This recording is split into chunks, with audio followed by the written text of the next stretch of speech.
சொக்கநாதன் பெற்றெடுத்த பிள்ளையாராம்.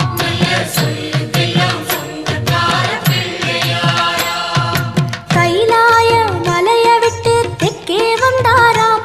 இந்த பிள்ளையாரு பட்டி கண்டு இருந்து விட்டாராம்.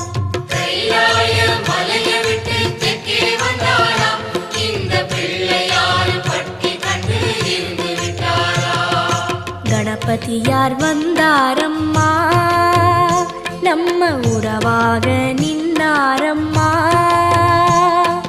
கணபதியார் வந்தாரம்மா, நம்ம உறவாக நின்னாரம்மா.